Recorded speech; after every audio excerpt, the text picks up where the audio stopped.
bienvenidos a su podcast Pacífica Salud. Les saluda Aracelis Quintero y hoy precisamente vamos a abordar un tema de suma importancia para la mujer. Tu salud femenina después de los 30, bienestar, hormonas y por supuesto prevención. Para ello nos acompaña nuestra querida doctora Marlene de Gracia. Ella es ginecóloga, obstetra y también especialista en cirugía robótica. Buenos días, bienvenida, ¿cómo estás? Buenas, mucho gusto.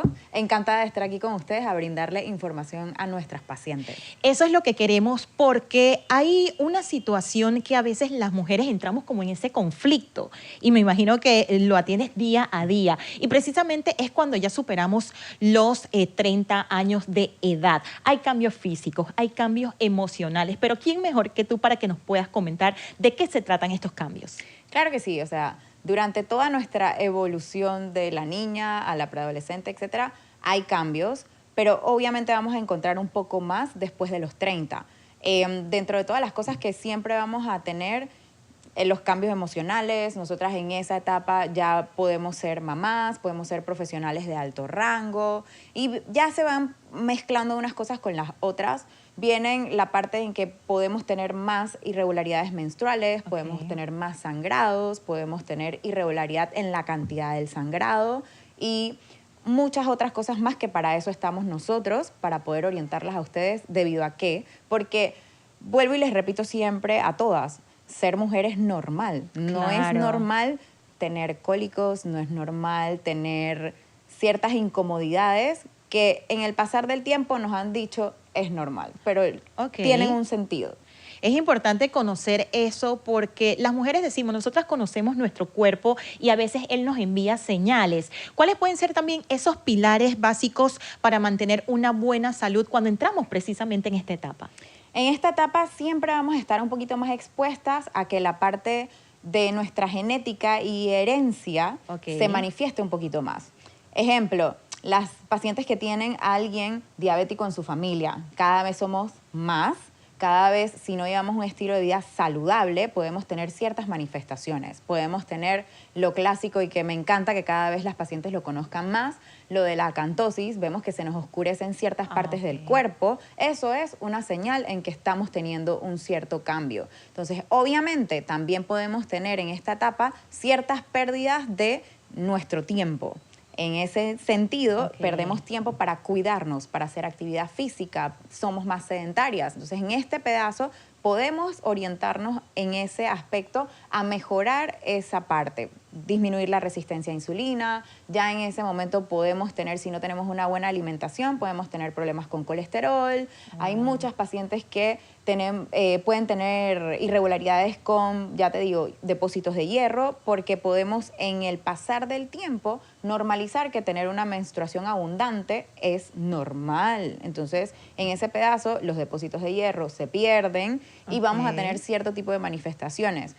Que la gente también puede pensar que es normal estar cansadas todo el tiempo, pero relacionado a los sangrados abundantes, la disminución de los depósitos de hierro puede ser un red flag de que tenemos esa deficiencia. Entonces, todas esas cosas tenemos que abordarlas porque no solamente es ir a hacernos el Papá Nicolau, que es como vamos a ponchar la tarjeta de que ya nos lo hicimos. No, o sea, las mujeres somos muchas cosas más y tenemos que sentarnos a comunicarnos ustedes y nosotras en qué están sintiendo. O sea que entiendo básicamente que es tan importante conocer cómo ha sido el comportamiento de esta etapa de nuestras abuelas, de nuestras madres y cómo ha sido entonces esta evolución. 100%, o sea, la parte hereditaria es importante. Muchas veces se repiten entonces esos patrones. Exactamente. Si no hacemos modificaciones en lo que te explico, el estilo de vida, la alimentación. Actualmente la alimentación nos juega una pasada mala a la mayoría de la gente porque estamos más ocupados. Claro. Por ende, tenemos menos tiempo para cocinar. Por ende, tenemos mayor disponibilidad de comida rápida y podemos entonces tener todas estas secuelas de la parte de la resistencia a insulina. Eso da irregularidades menstruales, da sangrados abundantes, da muchas cosas que van relacionadas en ese aspecto y la orientación es mejorar el estilo de vida. Mejorar en esa etapa de nosotras más de 30, masa muscular es nuestra mejor amiga porque nos disminuye la resistencia a insulina. Entonces son sin fin de cosas que podemos abordar, que podemos mejorar, porque tener más de 30 no quiere decir de que, como dice la gente, vamos lo más bajo. O sea, estamos en el principio de nuestra etapa adulta disfrutable. Es correcto. Y hay que hacerlo bien. No, y por ejemplo, yo pongo mi caso, yo ya supero los 30 años y ahora yo me siento que estoy empezando la vida, ¿verdad? Entonces sí quisiera saber también cómo influye el tema del sueño, el manejo del estrés durante esta etapa. Hay muchas mujeres que dicen, no puedo dormir, manejo mucho estrés, pero ¿se debe entonces también a estos cambios? 100%. Y todo esto es medible. Ok. La cosa es que hay que buscarlo. Entonces, todo esto es medible. Si nosotras no dormimos bien, ya pueden haber escuchado que se aumenta el cortisol. Esto también nos va a traer trastornos en general. Y sí es muy importante. O sea, es muy importante que tengamos 8 horas de sueño como mínimo. Toda esta parte es importante. E inclusive hay pacientes en las cuales tú tienes un cortisol elevado y tienes que suplementarlas para ayudarles en ese aspecto. Trastornos de ansiedad pueden ser por problema de tiroides. Wow. Si tenemos la tiroides elevada, vamos a tener taquicardia, vamos a tener palpitaciones y la paciente va a pensar, ay, es el problema psicológico porque tengo ansiedad. No, o sea, no todas las causas son externas. Generalmente tienen una explicación orgánica del asunto y que hay que buscarla. Okay. ¿Cuándo yo puedo pues sentir que se están presentando estos cambios ya hormonales como tal?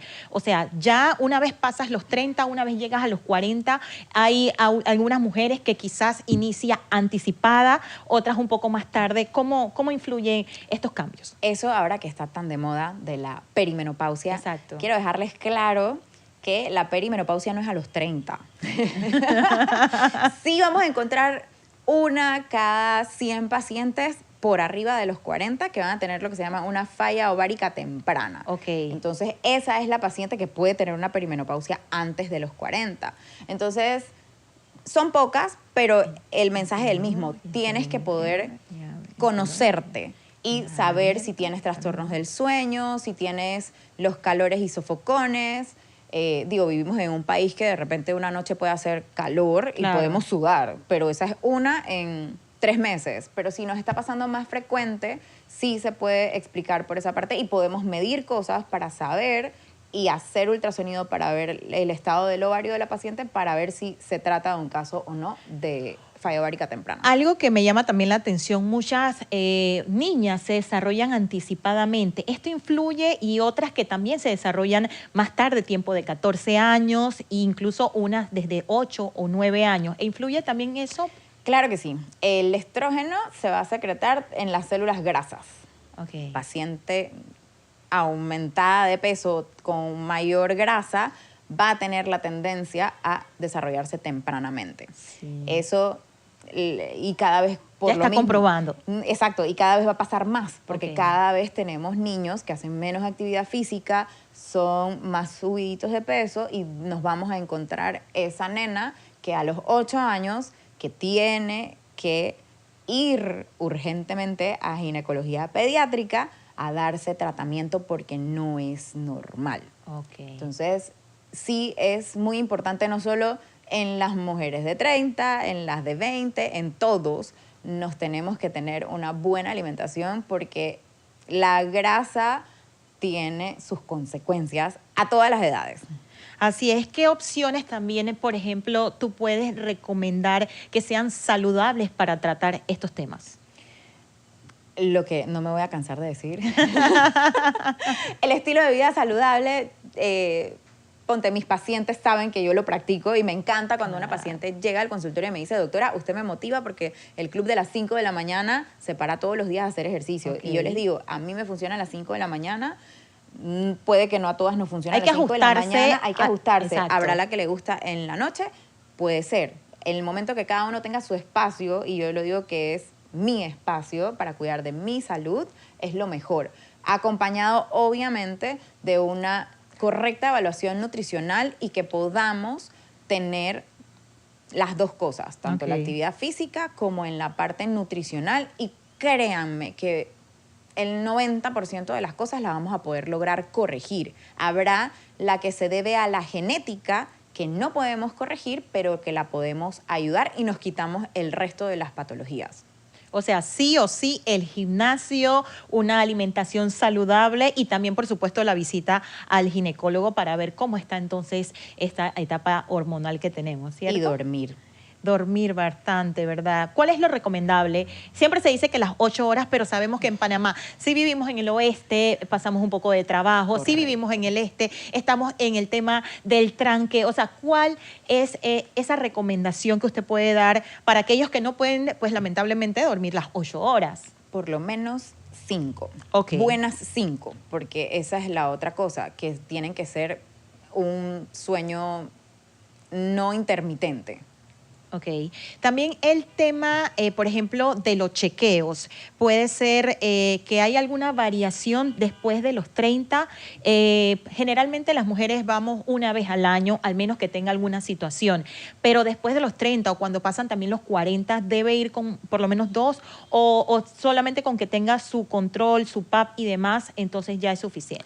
Es que va a depender. Por lo menos si tú tienes una paciente que tiene un trastorno de cualquiera de las diferentes hormonas que existen en el cuerpo, tú vas a querer ver esa paciente bastante cerca y le vas a poder dar, ¿qué te digo?, un seguimiento cada 3 meses para ver cómo va, porque necesitas apoyar a esa paciente en que siga mejorando su alimentación, en que ver si ya mejoró su alimentación, mejoró el gimnasio, pero ponte, el colesterol no mejora, yo tengo que medicar a esa paciente. Entonces, como la tengo que medicar, la tengo que tener cerca y no puedo esperar, vamos a dar la vuelta 1 año. Entonces, depende mucho de eso. Pero como mínimo, nosotras debemos asistir por lo menos una vez al año a el ginecólogo.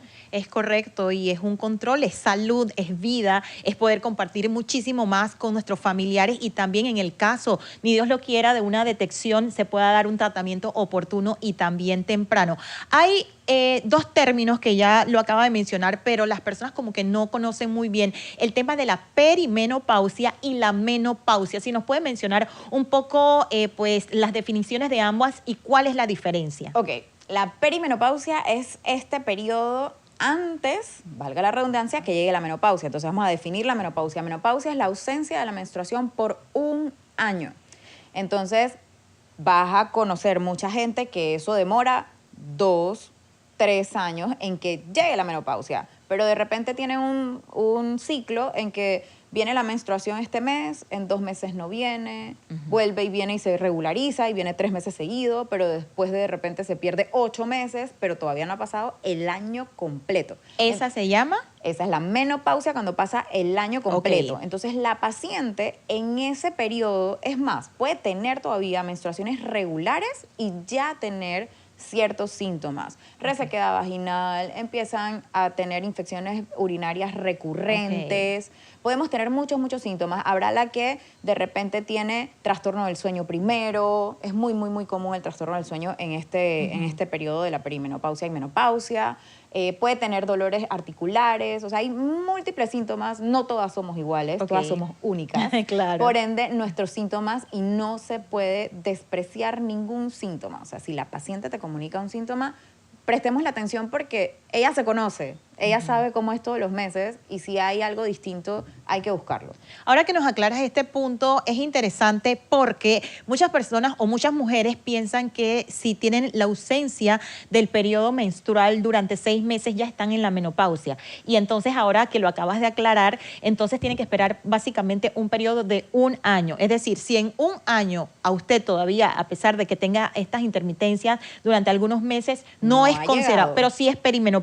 Correcto. Ok. Pero no estamos en la menopausia. Y otra cosa que se habla muy poco y que es muy común es que cuando ya pasamos a la menopausia, ya tengo 1 año, tengo 1 año y medio sin sangrado y de repente sangro. Ok. Eso es red flag. Hay que ir al ginecólogo. Cada paciente después que llega al periodo de menopausia y tiene un sangrado, por más mínimo que sea, hay que ir a estudiar a esa paciente. Puede haber terminado de ir al ginecólogo el mes anterior a todo su chequeo, pero sangra y tiene que ir. Eso es, ya te digo, sine qua non de que tienes que ir a buscar algo porque algo no está bien. Si ya ¿cuáles podrían ser esos casos de que ustedes detectan este tipo de situaciones y que podría estar enfrentando una paciente? El más común los pólipos endometriales. Okay. Esto es como, yo les explico a mi paciente, como una tetita de carne que nos sale dentro del útero. Okay. Ella da sangrados. Entonces, él es el más común en toda la edad reproductiva, pero también es uno de los mayores causantes de sangrado después de la menopausia. ¿Y qué hay que hacer? Hay que hacer un ultrasonido, ver el endometrio, y si lo tenemos, entonces vamos a tener que ir a retirarlo por histeroscopia, se llama el procedimiento. Wow, la verdad que sí, esto me llama la atención porque a veces el día a día, que es el trabajo, los niños también normalizamos las cosas y realmente nos preocupamos cuando ya vemos que está pues convertido en un problema real. También otro tema, ¿cómo cambia la fertilidad de las mujeres después de los 30? Antes era pues casi imposible que las mujeres después de los 40 dieran a luz por algunas situaciones, no sé si eran mitos o realidades, usted me dirá, pero realmente hay un cambio. Ok, aclaro, yo no soy infertóloga, pero después de los 30 años, alrededor del 30% de nuestra fertilidad disminuye. Okay. O sea, después de los 30 años nos va a costar muchísimo más tener un embarazo de manera natural. De que, hola, dejé los anticonceptivos, quiero ser mamá, eso va a disminuir un 30%. Un 30% es bastante. Bastante. Y entonces, ¿cuál es el mensaje en esta parte? A pesar de que tengamos 30 y cada vez lo vamos a ver más, nosotras a los 30 acabamos de terminar una maestría, queremos seguir creciendo, todavía queremos viajar, queremos el tiempo de nosotras, pero tenemos que pensar en la fertilidad. Créanlo, muchachas, si no se ven a los 30 embarazadas, por favor, congelen óvulos. Hay que congelar óvulos. No solo por el hecho de que podemos en algún momento bajar la reserva ovárica, sino que además de eso, yo puedo tener 37 y ovular, pero mis óvulos de 37 no van a ser igual de saludables o mejores pronósticos de tener un embrión saludable que mis óvulos de 25. Okay. Entonces, cada vez más el mensaje es, sobre todo a los infertólogos que les toca estos duros casos, porque son durísimos, de que, ok, ya terminé todo, ahora quiero ser mamá, pero tengo 45. Ajá, se acabó. O sea, no tengo, y muchas veces, a veces sí tengo algo de ositos, no son los mejores. Entonces, esa oportunidad se pierde, y sobre todo después de los 30. Entonces, siempre a todas mis pacientes que uno se convierte en consejero. Entonces, uno les augura que por favor tengan eso en cuenta. Yo sé que a veces uno lo ve muy lejos, pero créanme que el tiempo pasa y no perdona. Cuando alguien quiere pues aplicar para este procedimiento, porque ya ha pasado los 35 años y porque evidentemente pues ya es notorio de que sí hay un cambio en el tema de la fertilidad, ¿tienen que ir primero donde un ginecólogo o tienen que ir directo donde un especialista en fertilidad? Dependiendo. Okay. Por lo menos en el centro que estamos nosotros somos varios, cada uno en su especialidad, y generalmente nosotros preparamos o mandamos los laboratorios previos a la paciente para que el infertólogo ya nada más tenga que evaluar lo que tiene y darle la charla de la parte de su situación particular. Entonces, sí se puede adelantar antes, cada una con su infertólogo de preferencia, de su ginecólogo de preferencia, y entonces la refiere al infertólogo de confianza de cada uno de ellos. ¿Cuáles son los mitos más comunes que se pueden escuchar en la vereda tropical, como decimos aquí en Panamá? ¿De los 30? Sí. Wow. De los 30 hacia arriba, 30, 40 y más. ¿Qué te puedo decir? Que ya estamos viejas. Ok. Y exactamente como dices tú, y cada vez más común que estamos en los mejores momentos, estamos realizadas. Claro. Y si tenemos una calidad de vida, a ver, como yo les digo a mis pacientes, yo quiero ver a mis nietos. Claro. Y quiero ver a mis nietos bien. Entonces, eso se hace desde ahora. Eso no se hace a los 50 para empezar a trabajar para. Hay que empezar a hacerlo desde ya. Y básicamente eso, bueno, otra cosa que les puedo decir, que es normal tener dolor, que es normal sangrar abundante, que es normal que nuestros ciclos cambien después del embarazo, porque ponte a esa época, después de los 30 ya fuimos mamás, las que hemos sido mamás, Entonces, todas estas cosas no las minimicemos. Dentro de los otros mitos es que nosotras juzguemos a los pacientes. Nosotros no juzgamos a los pacientes jamás, nunca. Y nosotros somos... Yo me siento como la mamá o la amiga de mis pacientes y las oriento en muchas cosas, las escucho de muchas cosas, porque yo siento que la consulta de ginecólogo es como el espacio donde siempre vas a regresar desde que tienes, como hayas empezado. Si empezaste a los 12 por algún trastorno o empezaste a los 8 por algún trastorno de desarrollarte temprano, vas a tener una relación con esta persona muy, muy íntima. Claro. Entonces, siempre en el espacio de nosotros van a encontrar a un buen consejero. Y ya les digo, o sea, nosotros todo, desde consejo para nana, consejo para necesitas tal especialista, bueno, te dirijo para allá. Claro. O sea, somos como el sitio de referencia para nuestras pacientes. Es importante porque tú sabes algo, conecta en la manera que explicas y eso creo que es importante cuando uno va donde un doctor que quiere que le explique las cosas como son, no con tantos tecnicismos que de repente cuando se presenta alguna situación sí tienen que hacerlo porque el mismo tipo de enfermedad se los exige, pero el paciente quiere que le explicas, por ejemplo, como el caso de la masa, el caso de la tetita, etcétera, que quieren conocer, o sea, en términos simples, qué es lo que está ocurriendo, cómo puede afectar también esta etapa el libido sexual y también la relación de pareja o la relación íntima de una mujer después de esta etapa. Ok, en la libido sí puede haber variantes. La más común, y creo que es la que menos se habla, es cuando están en lactancia. Ok. La lactancia es como una menopausia. Entonces, ese es el detalle.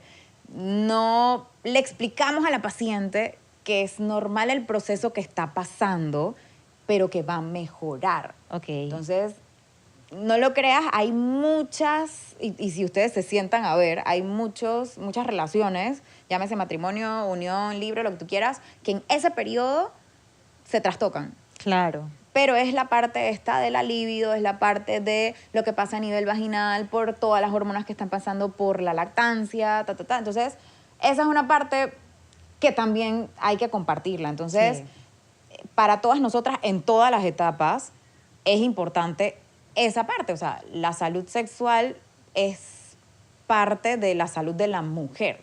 Entonces, ese es un tabú. Exacto. De que nosotras no tenemos que disfrutar la sexualidad y nosotras tenemos que disfrutar la sexualidad en todas las etapas. Y hay mecanismos para tratarlo en el caso de que sí se presente, ¿verdad? 100%. En todas las etapas tienen ayudas, tienen tratamiento, pero nosotros tenemos que saberlo. Entonces, esa es la parte en el doctora cierre la puerta o doctora que salga al auxiliar para entonces yo explicarle, porque sí es un momento íntimo, pero es un momento que todas pasamos, que tiene remedio, pero hay que saberlo y tener paciencia a los tratamientos que les vamos a dar. La salud ósea también en esta etapa que escuchamos mucho de mujeres con osteoporosis y demás, ¿cómo podemos prevenirla o cómo podemos atenderla también? Ok, vamos para allá. Tenemos, a ver, como ayer hablaba casualmente con unos pacientes que son de Brasil y en Panamá tenemos la particularidad que somos muy deficientes de vitamina D. Ok. Vitamina D, sol. Ajá. Vivimos en un país soleado, pero no tomamos sol. Es correcto. O sea, Brasil, el sur, donde tú quieras, Europa, la gente se acuesta en el parque a tomar sol. Okay. En Panamá nosotros no practicamos eso. Estamos aquí en el aire acondicionado, allá en el aire acondicionado, en todos lados en el aire acondicionado. Entonces, que vivamos en un lugar tropical no quiere decir que tengamos la vitamina D bien. Entonces, vitamina D, igual también salud ósea. Entonces, vamos a poder tener pacientes jóvenes, menores de 40, con osteopenia, que es el paso anterior a la osteoporosis. Entonces, esa es la paciente que tenemos que ir a actuar, a ayudarla a que haga ejercicio, también que tome suplementos de vitamina D y en ese momento que llega la menopausia, que el estrógeno desaparece de nuestro cuerpo, empieza como les digo a mis pacientes, el osteoclasto empieza a comerse el hueso, literal. Es una célula que está dentro del hueso, que está apagada y dormida mientras el estrógeno esté. En lo que el estrógeno se quita, él empieza a comer. Entonces, tú a los 5 o 10 años de haber estado en la menopausia, tienes una señora que es súper activa, hace crossfit, etcétera, etcétera, y de repente de la nada baja un escalón y ¡prá!, se fractura. Wow. Entonces, ese es mi mensaje para mis pacientes siempre, de que por más tabú que haya por la terapia de reemplazo hormonal, etcétera, etcétera, existe la salud ósea y ya las abuelitas de ahora no son las abuelitas las mismas del pasado, es correcto. Que se sentaban a tejer y ver la novela toda la tarde. Sí, ahora las verdad. abuelitas hacen crossfit, van a viaje, etcétera, etcétera, Sí. hacen de todo. Entonces, eso lo tenemos que seguir pudiendo hacer. Entonces, hay que tener ese tipo de manejos. Y en el caso de la salud también cardiovascular, ¿hay cambios? Claro que sí, con la menopausia, sí. La ausencia de estrógeno nos aumenta el riesgo cardiovascular. Entonces, también puede pasar. Empieza a aumentar el colesterol, empieza a aumentar la presión. O sea, parece que bajaras un switch cuando ese momento llega. Entonces, a veces se me frustran, pero digo, a ver, todo esto que está pasando tiene una explicación. No es que te estés portando mal, no es que, o sea, es ausencia de estrógeno. Entonces, eso tiene remedio. Hay que usarlo. ¿Qué alimentos no deben faltar en una dieta de una mujer después de los 30? Que no es negociable, que estas mujeres no puedan, que tienen que incluirlo dentro de su dieta. Proteínas. Proteínas. ¿Por qué? Porque necesitamos ganar masa muscular. Ok. Para todo lo que te he dicho, o sea, para el hueso, para la resistencia a insulina, para todo necesitamos altas proteínas. Entonces, lo malo es que la dieta panameña es una dieta baja en proteína y alta en carbohidratos. Entonces, eso explica que veamos todas esas cosas, que veamos la resistencia a insulina, que veamos las irregularidades menstruales, que veamos todas estas cosas por el tipo de dieta que tenemos en nuestro país. Así es importante entonces esta recomendación, porque muchas mujeres también, obviamente el peso también cambia después de los 30 y si tienes hijos también eso influye. Muchas veces tú no logras recuperar la figura o el peso con el que iniciaste inclusive el embarazo. Y muchas mujeres optan por, voy a comer solamente ensalada. Y eliminan de su dieta la proteína sin saber lo importante y el riesgo que esto corre. Eso 1 y 2 y lo que le echamos a la ensalada. Ok. Los aderezos. Si leemos etiquetas, y eso es una cosa que yo sueño, que cuando el sistema educativo panameño en primaria nos enseña a leer etiquetas, fuera fantástico. O sea, muchas cosas se corregirían. Entonces, nos equivocamos y muchas veces pensamos que lo estamos haciendo bien. Y nos necesitamos sentar con un nutricionista. O sea, inclusive, en mi caso personal, yo me tuve que sentar como nutricionista porque salieron ciertas cositas con la genética, ¿no? Entonces, me tocó a los 38 años sentarme con la nutricionista y pedir ayuda. Igual que lo puedo hacer yo, lo puedo hacer todo el mundo. Me ha ido súper bien, he mejorado todo lo que tenía que mejorar, entonces sí hay respuestas. Y de la parte de recuperar el peso, yo soy bien estricta en esa parte en el embarazo. Todos mis pacientes pueden dar fe de ello, que yo soy súper estricta en que todas las complicaciones del embarazo muchas veces se ven relacionadas con eso, con el incremento de que, este mes aumenté 15 libras. O sea, tu pobre corazón tiene que bombear más, se sube la presión, la diabetes gestacional, etcétera, etcétera. Entonces, por eso durante el embarazo no hay permiso de aumento montón. Y encima de eso, después del embarazo se puede recuperar y es más, puedes tener mejor peso que el previo. Si haces los cambios que tienes que hacer. Bueno, ya lo saben, definitivamente un podcast sumamente importante y nos encanta sobre todo a las mujeres ahora que yo siento que hay una diferencia, hay un antes y un después. Ahora las mujeres siento que nos cuidamos un poco más. Antes era la mujer que estaba en casa con una vida sedentaria, ahora no, ahora siento que nos preocupamos muchísimo más. ¿Cuál sería ese mensaje también para todas esas mujeres que nos están viendo y de repente sienten hasta cierto punto pena o vergüenza porque están entrando en esta etapa y me gusta que tú destacas que es totalmente normal, somos mujeres, damos vida, hay muchos cambios dentro de nosotras, pero tú como especialista en estos temas, ¿cuál puede ser ese mensaje para estas mujeres que están entrando en esta etapa y quizás sienten un poco de aprensión, pero es algo totalmente natural?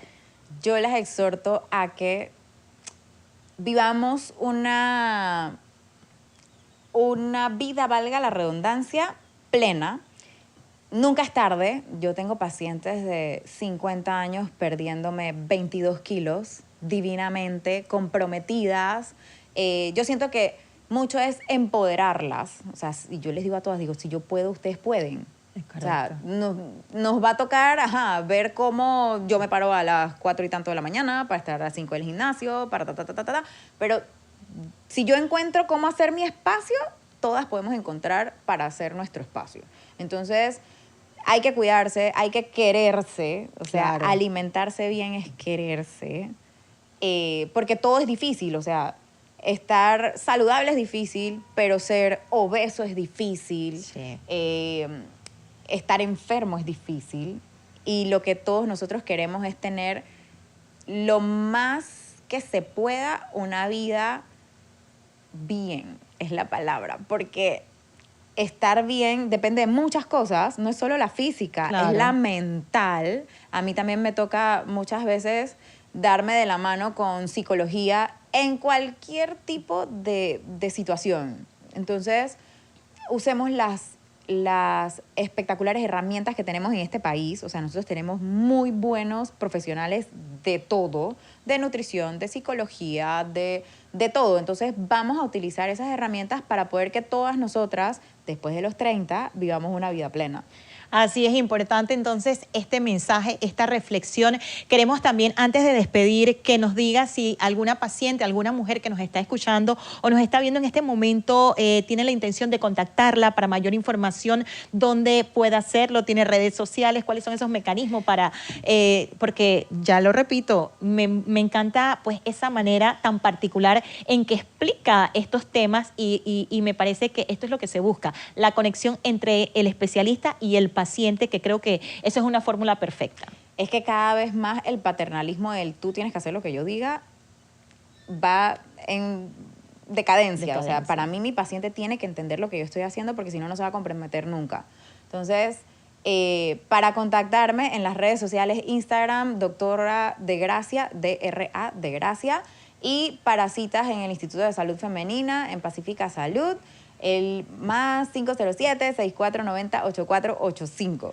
Así es, muchas gracias entonces a todos por acompañarnos en el día de hoy en este su podcast Pacífica Salud, abordando este tema tan importante y necesario para todas las mujeres, la salud femenina después de los 30, bienestar, hormonas y sobre todo salud preventiva. Nos vemos entonces en la próxima edición.